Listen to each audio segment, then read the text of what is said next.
Hi all, welcome to I+, myself Arya.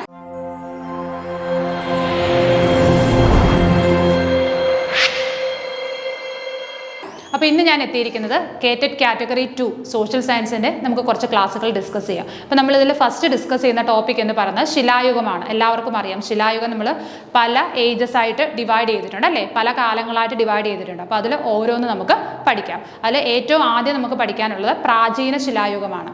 എന്താണ് ഈ ശിലായുഗത്തിൻ്റെ പ്രത്യേകത എന്ന് പറയുന്നത്? ശില എന്ന് പറഞ്ഞാൽ എന്താണ്? കല്ലെന്നാണ് അല്ലേ.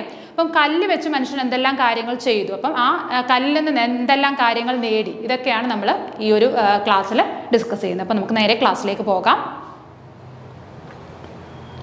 ഫസ്റ്റ് നോക്കിക്കേ, പ്രാചീന ശിലായുഗം. അപ്പോൾ ശിലായുഗങ്ങളിൽ നമ്മൾ ഏറ്റവും ആദ്യം പറയുന്ന യുഗം എന്ന് പറയുന്നത് പ്രാചീന ശിലായുഗമാണ്. അതിന് ഇംഗ്ലീഷിൽ എന്ത് പേര് പറയും? പാലിയോലിത്തിക് ഏജ് എന്ന് പറയും അല്ലേ. അപ്പോൾ പാലിയോലിത്തിക് ഏജിൻ്റെ പെക്യൂലാരിറ്റീസ് എന്തൊക്കെയാണെന്ന് നമുക്ക് നോക്കാം. ആയുധങ്ങളും ഉപകരണങ്ങളുമായി പരുക്കൻ കല്ലുകൾ ഉപയോഗിച്ചിരുന്ന കാലഘട്ടം അറിയപ്പെടുന്നത് പ്രാചീന ശിലായുഗം. അപ്പം ആയുധങ്ങളും അതേപോലെ ഉപകരണങ്ങളുമായിട്ട് പ്രാചീന കാലങ്ങളിൽ പരുക്കൻ കല്ലുകൾ ഉപയോഗിച്ചിരുന്ന കാലത്തെയാണ് നമ്മൾ എന്തെന്ന് പറയുന്നത്? പ്രാചീന ശിലായുഗം എന്ന് പറയുന്നത്. അപ്പം ആയുധങ്ങളും ഉപകരണങ്ങളും ഒക്കെ എന്തായിരുന്നു ആ സമയത്ത്? കല്ലുകളായിരുന്നു. മൃഗങ്ങളെ വേട്ടയാടാനും മൃഗങ്ങളിൽ നിന്ന് സംരക്ഷണം നേടാനും കാട്ടുകിഴങ്ങുകൾ കുഴിച്ചെടുക്കാനും ഉറപ്പുള്ള കായ്കനികൾ പൊളിച്ചെടുക്കാനും അക്കാലത്തെ മനുഷ്യർ പരുക്കൻ കല്ലുകൾ ഉപയോഗിച്ചിരുന്നു. അപ്പോൾ കല്ലുകൾ എന്തെല്ലാം കാര്യത്തിന് ഉപയോഗിച്ചിരുന്നു? മൃഗങ്ങളെ വേട്ടയാടാൻ, അതേപോലെ തന്നെ അവരിൽ നിന്ന് രക്ഷ നേടാൻ, അതേപോലെ കാട്ടുകിഴങ്ങുകൾ കുഴിച്ചെടുക്കാൻ. അപ്പോൾ മണ്ണിൽ നിന്ന് കുഴിച്ചെടുക്കണമെങ്കിൽ എന്ത് വേണം? നല്ല ഉറപ്പുള്ള മണ്ണാണ്. അപ്പോൾ കുഴിച്ചെടുക്കണമെങ്കിൽ എന്ത് വേണം? എന്തെങ്കിലും ഒരു ആയുധം വേണം. അപ്പം മൂർച്ചയുള്ള കല്ലുകളായിരുന്നു ആ സമയത്ത് അവർ ഉപയോഗിച്ചിരുന്നത്. അതേപോലെ തന്നെ കല്ല് ഉപയോഗിച്ചിരുന്ന മറ്റൊരു കാര്യം എന്ന് പറയുന്നത് എന്താണ്? കായ്കനികൾ പൊളിച്ചെടുക്കാൻ. അപ്പോൾ കട്ടി പുറന്തോടുള്ള കായ്കനികൾ പൊളിച്ചെടുക്കാൻ അവർ എന്ത് ഉപയോഗിച്ചിരുന്നു? കല്ലുകൾ ഉപയോഗിച്ചിരുന്നു.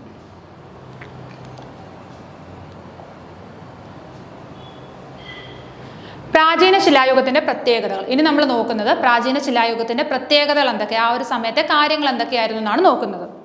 ഗുഹയിലായിരുന്നു അക്കാലത്തെ മനുഷ്യരുടെ വാസം. അപ്പം നമുക്കറിയാം പ്രാചീന മനുഷ്യർ താമസിച്ചിരുന്ന എവിടെയായിരുന്നു? ഗുഹകളിലായിരുന്നു അല്ലേ. അത് നമ്മൾ എങ്ങനെയാണ് അതിൻ്റെ ഒരു തെളിവുകൾ നമുക്ക് ലഭിച്ചത്? കാട്ടിൽ നിന്ന് കിട്ടുന്ന കിഴങ്ങുകളും പഴങ്ങളും വേട്ടയാടി കിട്ടുന്ന മൃഗങ്ങളുടെ മാംസവും അവർ ഭക്ഷണമായി ഉപയോഗിച്ചു. അപ്പം താമസം എവിടെയായിരുന്നു? ഗുഹകളിലായിരുന്നു. അതേപോലെ തന്നെ അവർ കാട്ടിൽ നിന്ന് കിട്ടുന്ന കിഴങ്ങുകൾ, പഴങ്ങൾ, അതേപോലെ തന്നെ വേട്ടയാടി കിട്ടുന്ന മൃഗങ്ങളുടെ മാംസം, ഇതെല്ലാം എന്താണ്? അവർ ഭക്ഷണമായിട്ട് ഉപയോഗിച്ചു. അപ്പോൾ ഭക്ഷണമായിട്ട് ഉപയോഗിച്ച എന്തെല്ലാം കാര്യങ്ങളായിരുന്നു? കാട്ടിൽ നിന്ന് കിട്ടുന്ന കിഴങ്ങുകൾ, പഴങ്ങളും, അത് ഡയറക്റ്റ് കിട്ടുന്നതാണ്. അതേപോലെ തന്നെ എന്താണ്? മൃഗങ്ങളെ വേട്ടയാടുമായിരുന്നു. അവരുടെ മാംസവും പിന്നെന്താണ്? അവർ ഭക്ഷണമായിട്ട് ഉപയോഗിച്ചു. ഇനി മൂന്നാമത്തെ പ്രത്യേകത എന്ന് പറയുന്നത് എന്താണ്? തീ ഉപയോഗിക്കാൻ തുടങ്ങി. അപ്പം പ്രാചീന ശിലായുഗത്തിന്റെ ഏറ്റവും വലിയൊരു കോൺട്രിബ്യൂഷൻ അല്ലെങ്കിൽ ഏറ്റവും വലിയൊരു കണ്ടുപിടുത്തം എന്ന് പറയുന്നത് എന്ത് തന്നെയായിരുന്നു? തീ ആയിരുന്നു. തീ കണ്ടുപിടിച്ചത് വളരെ വിപ്ലവകരമായ ഒരു മാറ്റമായിരുന്നു. അവരുടെ ആ ഒരു ജീവിതത്തിൽ തന്നെ വളരെ വിപ്ലവം സൃഷ്ടിച്ച ഒരു മാറ്റമായിരുന്നു ഈ തീയുടെ കണ്ടുപിടുത്തം എന്ന് പറയുന്നത്. അപ്പം 3 പ്രത്യേകതകളാണ് നമ്മളിവിടെ പറഞ്ഞത്. എന്തൊക്കെയാണ്? ഗുഹകളിലായിരുന്നു താമസിച്ചിരുന്നത്. അത് നമ്മൾ എങ്ങനെയാണ് തിരിച്ചറിഞ്ഞത്? ഗുഹാചിത്രങ്ങൾ വഴിയായിരുന്നു അല്ലേ. അത് ഇനി വരുന്നുണ്ട്, അപ്പം നമുക്കത് ഡിസ്കസ് ചെയ്യാം. അപ്പം ഗുഹകളിൽ താമസിച്ചിരുന്നു. അതേപോലെ കാട്ടിൽ നിന്ന് കിട്ടുന്ന കിഴങ്ങുകളും പഴങ്ങളും മൃഗങ്ങളെ വേട്ടയാടി അവരുടെ മാംസം ഒക്കെ ആയിരുന്നു ഭക്ഷിച്ചിരുന്നത്. പിന്നെയുള്ളത് എന്തായിരുന്നു? തീയുടെ കണ്ടുപിടുത്തം.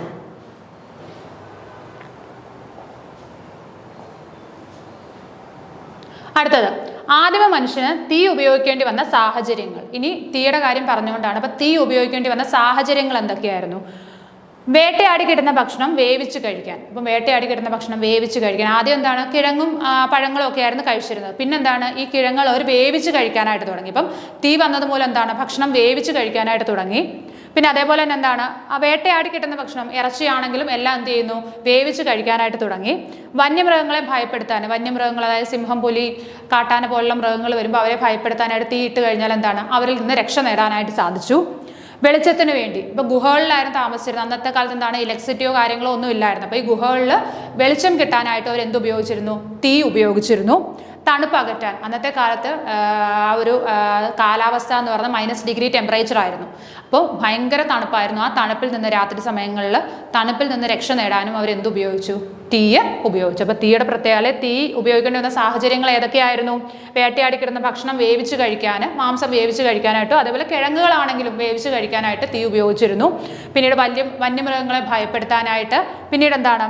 വെളിച്ചത്തിന് വേണ്ടി, അതേപോലെ തണുപ്പ് അകറ്റാനും അവർ എന്ത് ചെയ്തിരുന്നു? തീ ഉപയോഗിച്ചിരുന്നു. അടുത്തത് പ്രാചീന മനുഷ്യ ജീവിതത്തെക്കുറിച്ച് വിവരങ്ങൾ നൽകുന്ന സ്രോതസ്സുകളാണ് ഗുഹാചിത്രങ്ങൾ. ഞാൻ ആദ്യമേ പറഞ്ഞു ഗുഹയിലായിരുന്നു ഇവർ താമസിച്ചിരുന്നതെന്ന് പറഞ്ഞു. അപ്പോൾ ഈ ഗുഹയിൽ താമസിച്ചിരുന്നു എങ്കിലും അവരെക്കുറിച്ചുള്ള കൂടുതൽ ഡീറ്റെയിൽസ് നമുക്ക് മനസ്സിലായത് ഏത് വഴിയാണ്? ഗുഹാചിത്രങ്ങൾ വഴിയായിരുന്നു. അപ്പം ഗുഹയിൽ അവർ കുറേ ചിത്രപ്പണികൾ ചെയ്തു വെച്ചിരുന്നു. ആ ഗുഹാചിത്രങ്ങൾ വഴിയാണ് എന്ത് നമുക്ക് മനസ്സിലായത്? അവരുടെ ആ ഒരു ജീവിത രീതിയെക്കുറിച്ച് നമുക്ക് മനസ്സിലാവുന്നത്. 10,000-ത്തിലധികം വർഷങ്ങൾക്ക് മുമ്പാണ് പ്രാചീന ശിലായുഗത്തിലെ മനുഷ്യർ ഇത്തരം ഗുഹാചിത്രങ്ങൾ വരച്ചിരുന്നത്. അപ്പം 10,000 വർഷങ്ങൾക്ക് മുമ്പുള്ള ഗുഹാചിത്രങ്ങളാണ്. അപ്പം അവരെന്ത് ചെയ്യുന്നു? ഗുഹകളിൽ അവരുടെ ആ ഒരു ജീവിത രീതി എന്താണെന്ന് മനസ്സിലാക്കാൻ, അല്ലെ അവർ ചെയ്യുന്ന കാര്യങ്ങൾ എന്ത് ചെയ്യുന്നു? പല പല ചിത്രങ്ങളായിട്ട് വരച്ചു കല്ലിൽ മൂർച്ചയുള്ള ആയുധം വെച്ച് എന്ത് ചെയ്യുന്നു? കൊത്തുപണി പോലെ പണിഞ്ഞ് വെച്ചിരുന്നു.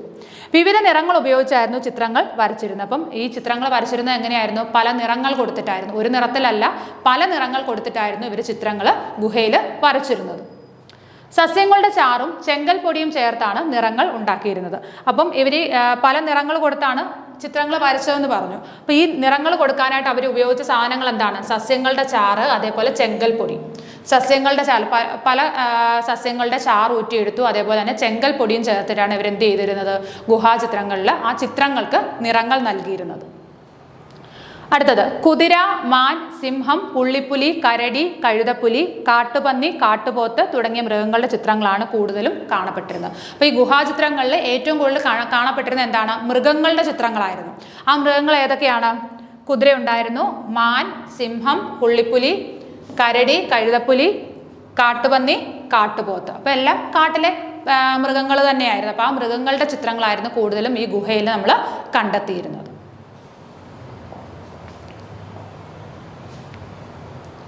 വന്യമൃഗങ്ങളിൽ നിന്നുള്ള വെല്ലുവിളികളിൽ നിന്ന് സ്വയം സംരക്ഷിക്കാനാണ് പ്രാചീന മനുഷ്യർ ഗുഹകളിൽ താമസിച്ചിരുന്നത്. അപ്പോൾ ഈ ഗുഹകളിൽ താമസിച്ചിരുന്നത് എന്തിനും കൂടിയായിരുന്നു?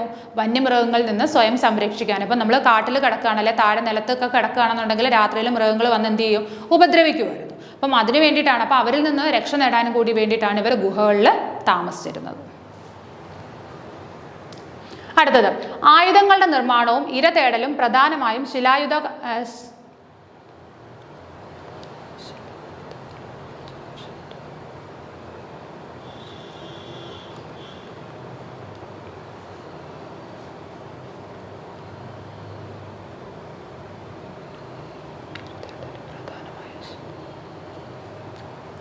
ആയുധങ്ങളുടെ നിർമ്മാണവും ഇരതേടലും പ്രധാനമായും ശിലാ ആയുധങ്ങളാണ് പ്രാചീന മനുഷ്യർ വേട്ടയാടാൻ ഉപയോഗിച്ചിരുന്നത്. അപ്പോൾ അത് നമ്മൾ ആദ്യമേ പറഞ്ഞിരുന്നു. ശില വെച്ചുള്ള ആയുധങ്ങളായിരുന്നു അവർ എന്ത് ചെയ്തിരുന്നത്? വേട്ടയ്ക്ക് ഇറങ്ങുമ്പോഴൊക്കെ ഉപയോഗിച്ചിരുന്നത്. അതുപോലെ മറ്റുള്ളവരിൽ നിന്ന് രക്ഷപ്പെടാനുമായിട്ടും ശില വെച്ച്, അതായത് കല്ല് വെച്ചിട്ടുള്ള ആയുധങ്ങളായിരുന്നു അവർ നിർമ്മിച്ചിരുന്നത്. അത് നമ്മൾ ആദ്യമേ ഡിസ്കസ് ചെയ്തൊരു പോയിന്റാണ്.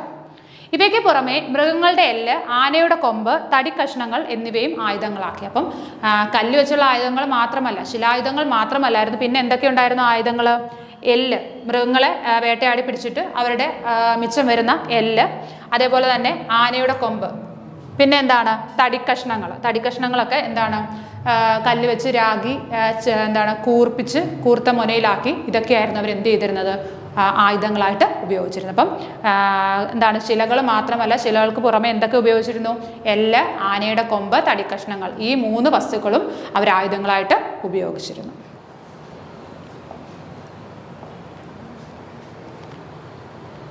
പ്രാചീന ശിലായുഗ മനുഷ്യർ കൂട്ടമായാണ് ഇര തേടിയിരുന്നത്. ഇരതേടൽ സ്ത്രീ പുരുഷ വ്യത്യാസം ഉണ്ടായിരുന്നില്ല. അപ്പോൾ പ്രാചീന കാലത്ത് ഇവരെന്താണ്? കൂട്ടമായിട്ടായിരുന്നു ഇര തേടാൻ പോയിരുന്നത്. അപ്പോൾ ഒരാളായിട്ടല്ല പോകുന്നത്, അവരൊരു ഗ്രൂപ്പായിട്ടായിരുന്നു പോകുന്നത്. ആ ഗ്രൂപ്പിൽ ആൺ പെൺ വ്യത്യാസമില്ലായിരുന്നു, ഒരുപോലെ തന്നെ. അതായത് ആണെന്നോ പെണ്ണെന്നോ വ്യത്യാസമില്ലാതെ എല്ലാവരും ഒരേപോലെ എന്ത് ചെയ്യുമായിരുന്നു? ഇര തേടാനായിട്ട് പോകുമായിരുന്നു. അതൊരു ഇമ്പോർട്ടൻറ്റ് പോയിന്റ് ആണ്, അത് മറന്നു പോകരുത്. ആ ഇരതേടൽ എന്താണ്? സ്ത്രീ പുരുഷ വ്യത്യാസം ഇല്ലായിരുന്നു. ഓക്കെ, സ്ത്രീ പുരുഷ വ്യത്യാസമില്ലായിരുന്നു. പ്രാചീന ശിലായുഗത്തിലെ മനുഷ്യർ വേട്ടയാടി ജീവിച്ചിരുന്നതിനാൽ വേട്ടയാടൽ യുഗമെന്നും പ്രാചീന ശിലായുഗം അറിയപ്പെടുന്നു. അപ്പോൾ ഇതുകൂടി ഓർത്തിരിക്കുക. എന്താണ്? വേട്ടയാടി ജീവിച്ച ഒരു കാലഘട്ടം ആയതുകൊണ്ട് തന്നെ വേട്ടയാടൽ യുഗമെന്നും പ്രാചീന ശിലായുഗത്തിന് ഒരു പേരുണ്ട്. ഓക്കെ, വേട്ടയാടൽ യുഗം. വേട്ടയാടിയായിരുന്നു എല്ലാവരും ജീവിച്ചിരുന്നത്, അതുകൊണ്ട് തന്നെ അതിൻ്റെ മറ്റൊരു പേരെന്താണ്? വേട്ടയാടൽ യുഗം എന്നാണ്.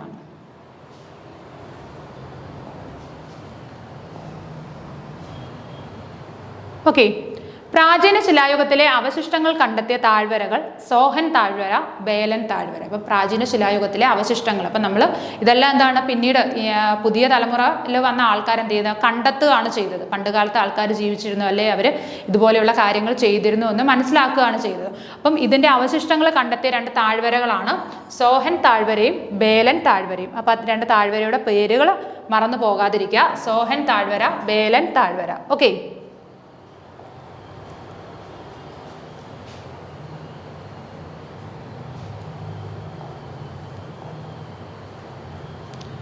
സോഹൻ താഴ്വര, ബേലൻ താഴ്വര,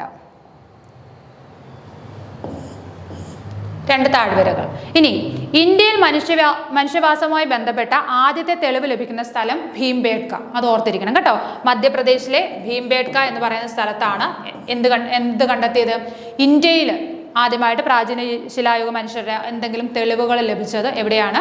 മധ്യപ്രദേശിലെ ഭീംബേട്ക ഗുഹകളിൽ നിന്നാണ് അതിൻ്റെ പ്രധാനപ്പെട്ട തെളിവുകൾ ഇന്ത്യയിൽ നിന്ന് ലഭിച്ചത്. ബാക്കിയുള്ളത് ഇതെന്താണ്, ഇന്ത്യക്ക് പുറത്ത് കിട്ടിയാൽ ആദ്യമായിട്ട് ലഭിച്ച തെളിവുകളാണ് ഇവിടെ നിന്ന് ലഭിച്ചത്. സോഹൻ താഴ്വരയിലും അതുപോലെ തന്നെ ബേലൻ താഴ്വരയിൽ നിന്ന് ലഭിച്ചത്. ഇന്ത്യയിൽ നിന്ന് ലഭിച്ചത് എവിടെയാണ്? മധ്യപ്രദേശിലെ ഭീംബേട്ക ഗുഹകളിൽ നിന്നാണ്. ഓക്കെ. പ്രാചീന ശിലായുഗ കേന്ദ്രമായ ഭീംബേട്ക ലോക പൈതൃക പട്ടികയിൽ ഇടം നേടിയ വർഷം 2003. അപ്പോൾ ഇതെന്താണ്, വളരെ ഇമ്പോർട്ടൻ്റ് ആയിട്ടുള്ള ഒരു പോയിന്റ് ആണ്. അപ്പം പ്രാചീന ശിലായുഗത്തിലെ നമുക്ക് അവശിഷ്ടങ്ങൾ ലഭിച്ച ഇന്ത്യയിലെ സ്ഥലമാണ് മധ്യപ്രദേശിലെ ഭീംബേട്ക. അപ്പോൾ ഈ ഭീംബേട്ക എന്ന് പറയുന്നത് ലോക പൈതൃക പട്ടികയിൽ അംഗമായത്, അല്ലെ പൈതൃക പട്ടികയിൽ ഇടം നേടിയ വർഷം എന്ന് പറയുന്നത് ഏതാണ്? 2003. അപ്പോൾ അതൊന്ന് ഓർത്തിരിക്കുക. 2003 ഭീംബേട്ക എന്ന് പറയുന്ന സ്ഥലം ലോക പൈതൃക പട്ടികയിൽ ഇടം നേടിയത്.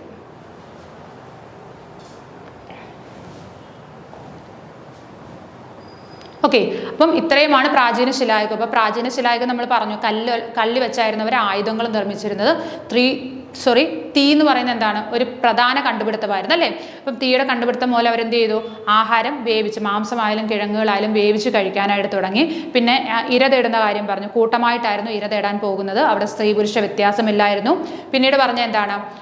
അതേപോലെ തന്നെ ആദ്യമായിട്ട് പ്രാചീന ശിലായുഗത്തിലെ അവശിഷ്ടങ്ങൾ ലഭിച്ച താഴ്വര എന്ന് പറയുന്നത് സോഹൻ താഴ്വര, ബേലൻ താഴ്വര എന്ന് പറയുന്ന 2 താഴ്വരകളിൽ നിന്നാണ്. എന്നാൽ ഇന്ത്യയിൽ ലഭിച്ചത് എവിടെയാണ്? മധ്യപ്രദേശിലെ ഭീംബേട്ക ഗുഹകളിൽ നിന്നാണ്. അതേപോലെ തന്നെ ഈ ഭീംബേട്ക ഗുഹകൾ ലോക പൈതൃക പട്ടികയിൽ ഇടം പിടിച്ച വർഷവും കൂടി ഒന്ന് ഓർത്തിരിക്കുക, 2003. അപ്പം പ്രാചീന ശിലായുഗം കഴിഞ്ഞു. ഇനി അടുത്ത് നമ്മൾ എന്താണ്? രണ്ടാമത്തെ ഏതിലേക്ക് പോവുകയാണ്? മധ്യശിലായുഗത്തിലേക്ക് പോവുകയാണ്. മധ്യശിലായുഗം അല്ലെങ്കിൽ മീസോലിത്തിക് ഏജ്. പ്രാചീന ശിലായുഗം പാലിയോലിത്തിക് ഏജ് ആണ്. അതേപോലെ മധ്യശിലായുഗം എന്ന് പറയുന്നത് മീസോലിത്തിക് ഏജ് ആണ്. ഓക്കെ. മനുഷ്യൻ മൂർച്ചയേറിയ ചെറിയ ശിലാ ആയുധങ്ങൾ ഉപയോഗിച്ചിരുന്ന കാലഘട്ടമാണ് മധ്യശിലായുഗം. അപ്പോൾ ആദ്യം നമ്മൾ കല്ലുകളാണ് ഉപയോഗിച്ചിരുന്നത്. പക്ഷേ അതിലെന്താണ്, കുറച്ചുകൂടി മൂർച്ച കൂട്ടി ഉപയോഗിച്ച് തുടങ്ങിയ ഒരു കാലഘട്ടമാണ് എന്തെന്ന് പറയുന്നത്? മധ്യകാല ശിലായുഗം. അപ്പം കല്ലുകളായിരുന്നു പ്രാചീന കാലത്ത് ഉപയോഗിച്ചിരുന്നത് എങ്കിൽ മധ്യകാല ശിലായുഗം ആയപ്പോഴേക്കും എന്താണ്, ആ കല്ലുകൾക്ക് കുറച്ച് മൂർച്ച കൂട്ടി, കുറച്ച് മാക്സിമം മൂർച്ച കൂട്ടി ഉപയോഗിക്കുക, ഓരോ ആയുധങ്ങളാക്കി മാറ്റാനായിട്ട് ശ്രമിച്ചിരുന്നു. സൂക്ഷ്മവും മുനയുള്ളതുമായ ചില ആയുധങ്ങളാണ് മധ്യശിലായുഗത്തിൽ ഉപയോഗിച്ചിരുന്നത്. അപ്പം അത് പറഞ്ഞ കാര്യം തന്നെ, വളരെ സൂക്ഷ്മവും അതുപോലെ നല്ല മുനയുള്ളത്. ഇപ്പം കല്ലൊക്കെ ആണെങ്കിൽ നല്ല മിനുസപ്പെടുത്തി മുനയുള്ള ആയുധമാക്കി മാറ്റി. അതായത് വേട്ടയാടാനാണെങ്കിലും എന്തെങ്കിലും കുഴിച്ചെടുക്കാനും അങ്ങനെയൊക്കെ വേണ്ടിയിട്ട് അവരെന്ത് ചെയ്യുന്നു, ഈ കല്ലുകളെ മൂർച്ചയുള്ളതും മിനുസപ്പെടുത്തിയുമായിരുന്നു ഉപയോഗിച്ചിരുന്നത്. അതിനാൽ മധ്യശിലായുഗം അറിയപ്പെടുന്നത് സൂക്ഷ്മശിലായുഗം എന്നാണ്. അപ്പം മധ്യശിലായുഗം അറിയപ്പെടുന്നത് എങ്ങനെയാണ്? സൂക്ഷ്മ ശിലായുഗം എന്നാണ് അറിയപ്പെടുന്നത്, അല്ലേ? നമ്മൾ ആദ്യം പറഞ്ഞു വേട്ടയാടി ജീവിക്കുന്നത് കൊണ്ട് തന്നെ പ്രാചീന ശിലായുഗത്തെ എങ്ങനെ വിളിച്ചു? വേട്ടയാടൽ യുഗം എന്ന് വിളിച്ചു. എന്നാൽ മധ്യശിലായുഗത്തെ നമ്മളൊക്കെ എങ്ങനെ വിളിക്കാം? സൂക്ഷ്മശിലായുഗം. എന്തുകൊണ്ടാണ് സൂക്ഷ്മശിലായുഗം എന്ന് നമ്മൾ വിളിക്കുന്നത്? അവർ കല്ലിനെ മാക്സിമം എന്ത് ചെയ്യുന്നു, മിനുസപ്പെടുത്തിയും കൂർപ്പിച്ചും ഒക്കെ ആയിരുന്നു ആയുധങ്ങളായിട്ട് ഉപയോഗിച്ചിരുന്നത്. അതുകൊണ്ട് തന്നെ ഈ ഒരു കാലഘട്ടത്തെ എങ്ങനെ അറിയപ്പെടുന്നു? സൂക്ഷ്മശിലായുഗം എന്ന പേരിലും അറിയപ്പെടുന്നു.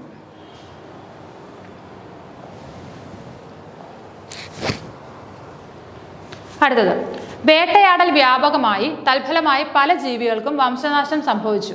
അപ്പം എന്താണ്? അപ്പം വേട്ടയാടൽ വ്യാപകമായി, അവർക്ക് ആഹാരം കഴിക്കാൻ വേറെ മാർഗ്ഗമില്ല. അപ്പോൾ എന്ത് ചെയ്യുന്നു, മൃഗങ്ങളെ വേട്ടയാടി തന്നെയായിരുന്നു ആഹാരം കഴിക്കുന്നത്. അങ്ങനെ വേട്ടയാടൽ കൂടിയപ്പോൾ എന്ത് സംഭവിച്ചു? കുറേ മൃഗങ്ങൾ എന്തായി? എക്സ്റ്റിങ്റ്റ് ആയി, വംശനാശ ഭീഷണി നേരിട്ടു. അതിൽ ഏറ്റവും വലിയൊരു ഉദാഹരണമാണ് മാമത്ത് എന്ന് പറയുന്നത്. അപ്പം വേട്ടയാടൽ ഭീഷണി മൂലം അല്ലെങ്കിൽ വംശനാശ ഭീഷണി മൂലം അല്ലെങ്കിൽ ഈ ലോകത്തിൽ ഇല്ലാത്ത ഒരു മൃഗമാണ് എന്തെന്ന് പറയുന്നത്? മാമത്ത്. എങ്ങനെയാണ് ഈ വേട്ടയാടൽ കൂടിയത് മൂലമാണ് മാമത്ത് ഈ ഭൂമിയിൽ നിന്ന് എക്സ്റ്റിങ്ക്റ്റ് ആയത്. ഓക്കെ, ഈ കാലഘട്ടത്തിൽ മനുഷ്യർ ഭക്ഷണത്തിന് പുതിയ ഉറവിടങ്ങൾ കണ്ടെത്തി. ഭക്ഷ്യയോഗ്യമായ പുല്ലുകൾ, ഡോൾഫിൻ, നീർനായ, തിമിംഗലം, മത്സ്യങ്ങൾ തുടങ്ങിയവ ആഹാരമാക്കി. അപ്പോൾ ആദ്യം എന്തായിരുന്നു? കാട്ടിലുള്ള മൃഗങ്ങളെയായിരുന്നു അവർ വേട്ടയാടുന്നത്. അപ്പം ഈ മൃഗങ്ങളുടെ എണ്ണം കുറഞ്ഞു, അല്ലെങ്കിൽ അവർ വംശനാശ ഭീഷണി നേരിട്ട സമയത്ത് അവരെന്ത് ചെയ്തു? പുതിയ ഉറവിടങ്ങൾ തേടിപ്പോയി. അതായത് അവർക്ക് കഴിക്കാനാണ് വേറെ എന്തെങ്കിലുമൊക്കെ ആഹാരങ്ങൾ കിട്ടുമോ എന്ന് അന്വേഷിച്ചിറങ്ങി.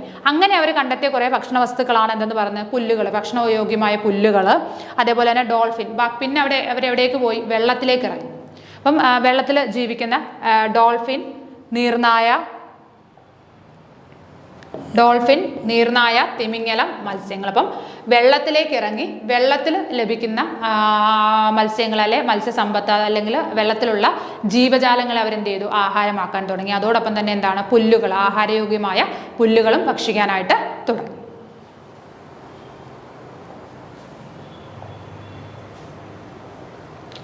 മധ്യശിലായുഗത്തിൽ മനുഷ്യനിലുണ്ടായ പുരോഗതികൾ. അപ്പം നമ്മൾ ആദ്യം പറഞ്ഞിരുന്നു, പ്രാചീന ശിലായുഗത്തിൽ മനുഷ്യനുണ്ടാക്കിയ ഏറ്റവും വലിയ പുരോഗതി എന്ന് പറയുന്നത് തീയുടെ കണ്ടുപിടുത്തമാണ്. അതേപോലെ തന്നെ മധ്യകാല ശിലായുഗത്തിലും എന്താണ്? അവർക്ക് കുറേ പുരോഗതികൾ കൈവന്നു. അതെന്തൊക്കെയാണെന്ന് നമുക്ക് നോക്കാം. നായയെ ഇണക്കി വളർത്തി. അപ്പോൾ എന്താണ് ഏറ്റവും പ്രധാനപ്പെട്ടതെന്ന് പറയുന്നത്? നായയെ ഇണക്കി. അപ്പം മനുഷ്യർ മാത്രമായിട്ടോ കൂട്ടമായിട്ടോ അല്ലെങ്കിൽ ഒറ്റപ്പെട്ടോ ഒക്കെ ആയിരുന്നു താമസിച്ചിരുന്നത്. അവർ ഇര തേടാൻ പോകുന്നത് മാത്രമായിരുന്നു എങ്ങനെ പോകുന്നത്? കൂട്ടമായിട്ട്. പിന്നീട് അവരെന്ത് ചെയ്തു? അവർ കൂട്ടമായിട്ട് താമസിക്കാൻ തുടങ്ങി. അതോടൊപ്പം തന്നെ എന്താണ്? നായയെ ഇണക്കി വളർത്തുക. അപ്പം നായ ഉണ്ടെങ്കിൽ എന്താണ്? നമ്മൾ ഇണക്കി വളർത്തുകയാണെങ്കിൽ അവർക്ക് എന്താണ്? അവരെ അന്വേഷിച്ച്, അല്ലെങ്കിൽ എന്താ പറയുക, അവരെ വന്യമൃഗങ്ങൾ വരികയാണെങ്കിൽ അവരെ അറിയിക്കും, കുറച്ചൊക്കെ അറിയിക്കും. അപ്പോൾ അതിന് വേണ്ടിയിട്ട് അവരെന്ത് ചെയ്തു? നായയെ ഇണക്കി വളർത്തി. ആഭരണങ്ങൾ തുടങ്ങിയവ പരസ്പരം കൈമാറാൻ തുടങ്ങി. ആഭരണങ്ങളും അതേപോലെ എന്ത് സാധനങ്ങളാണെങ്കിൽ അങ്ങോട്ടും ഇങ്ങോട്ടും കൈമാറി, ഒരു കൈമാറ്റ സ്വഭാവം, ഒരു ബാർട്ടർ സിസ്റ്റം പോലെ അവർ ജീവിക്കാനായിട്ട് തുടങ്ങി. മരത്തടികൾ കൂട്ടിക്കെട്ടി ജലയാത്രയ്ക്ക് ഉപയോഗിച്ചു. അപ്പോൾ മരത്തടികൾ അതുവരെ അവരെന്താണ്? ജലത്തിലേക്ക് അങ്ങനെ ജലം കുടിക്കാനുള്ള ആവശ്യത്തിന്, അല്ലെങ്കിൽ അതിലെ മത്സ്യസമ്പത്തിനെ മാത്രമായിരുന്നു ഉപയോഗിച്ചിരുന്നത്. എന്നാൽ എന്താണ്? മരത്തടികൾ കൂട്ടിക്കെട്ടിയിട്ട് ജലയാത്രകൾ സ്റ്റാർട്ട് ചെയ്യുക, അല്ലെ ജലയാത്രകൾ തുടങ്ങി. സ്ഥിരവാസം ആരംഭിച്ചു. നേരത്തെ എങ്ങനെയാണ്? ഭക്ഷണം കിട്ടുന്ന സ്ഥലങ്ങൾ അന്വേഷിച്ച് പോകുമായിരുന്നു. അപ്പോൾ അവിടെ കുറേ നാൾ താമസിക്കും. അവിടുത്തെ ഭക്ഷണം തീരുമ്പോഴത്തേക്കും അടുത്ത സ്ഥലങ്ങൾ നോക്കി പോകും. They are wanted people. അതായത് എന്താണ്? ഇങ്ങനെ ഒരു സ്ഥലത്ത് സ്ഥിരം താമസിക്കാതെ പല സ്ഥലങ്ങളിൽ താമസിക്കുന്ന ആൾക്കാരായിരുന്നു. പക്ഷേ പിന്നീട് അവരെന്ത് ചെയ്തു? ഈ ഒരു മധ്യകാല ശിലായുഗം ആയപ്പോഴേക്കും അവർ സ്ഥിര താമസം തുടങ്ങി. ഒരിടത്ത് സ്ഥിരമായിട്ട് സെറ്റിൽ ചെയ്യാൻ തീരുമാനിച്ചു. ദൂരെയുള്ള മൃഗങ്ങളെ വേട്ടയാടാൻ സാധിച്ചു. അതേപോലെ തന്നെ ദൂരെയുള്ള മൃഗങ്ങളെ വേട്ടയാടി പിടിക്കാൻ തുടങ്ങി. അപ്പം ആയുധങ്ങളുടെ പുരോഗമനം, അതായത് കല്ലുകളും അതേപോലെ ആയുധങ്ങളൊക്കെ കുറച്ചുകൂടി മിനുസപ്പെടുത്തി, അല്ലെങ്കിൽ മൂർച്ചയേറിയതായപ്പോഴെന്താണ്? ദൂരെയുള്ള മൃഗങ്ങളെയും എറിഞ്ഞപ്പോൾ കുന്തം പോലുള്ള കാര്യങ്ങളൊക്കെ കണ്ടുപിടിച്ചപ്പോഴെന്താണ്? തടി കഷ്ണം വെച്ചിട്ട് കല്ല് കൂർപ്പിച്ചിട്ട് അതിൻ്റെ തുമ്പത്ത് വെച്ച് കെട്ടിയിട്ട് അപ്പോൾ കുന്തം പോലെ ഉപയോഗിക്കാം. അപ്പോൾ എന്ത് ചെയ്യാം? ദൂരെയുള്ള മൃഗങ്ങളെ അവർക്ക് എറിഞ്ഞ് കൊല്ലാനും അങ്ങനെ ദൂരെയുള്ള മൃഗങ്ങളെ വേട്ടയാടാനായിട്ടും സാധിച്ചു. അപ്പോൾ മധ്യകാല ശിലായുഗത്തിന് പ്രധാനപ്പെട്ടതെന്ന് പറയുന്ന 4 പോയിന്റ്സ് ആണ്. നായയെ ഇണക്കി വളർത്തി, അതേപോലെ തന്നെ ആഭരണങ്ങൾ തുടങ്ങി. അപ്പോൾ എന്ത് സാധനങ്ങളാണെങ്കിലും കൈമാറ്റം ചെയ്യാനായിട്ട് തുടങ്ങി. അതേപോലെ തന്നെ എന്താണ്? ജലയാത്ര ആരംഭിച്ചു. മരത്തടികൾ കൂട്ടിക്കെട്ടി ജലയാത്രകൾ ആരംഭിച്ചു. സ്ഥിരവാസം, അതൊരു ഇമ്പോർട്ടൻറ്റ് പോയിന്റ് ആണ്. സ്ഥിരമായിട്ട് ഒരിടത്ത് സെറ്റിൽ ചെയ്തു. അപ്പോൾ സ്ഥിരമായിട്ട് ഒരിടത്ത് താമസിക്കാനായിട്ട് തുടങ്ങി. അതേപോലെ തന്നെ എന്താണ്? ദൂരെയുള്ള മൃഗങ്ങളെ വേട്ടയാടാനും സാധിച്ചു. ഓക്കെ, അത്രയുമാണ് മധ്യകാല ശിലായുഗത്തിൻ്റെ പ്രത്യേകതകൾ എന്ന് പറയുന്നത്.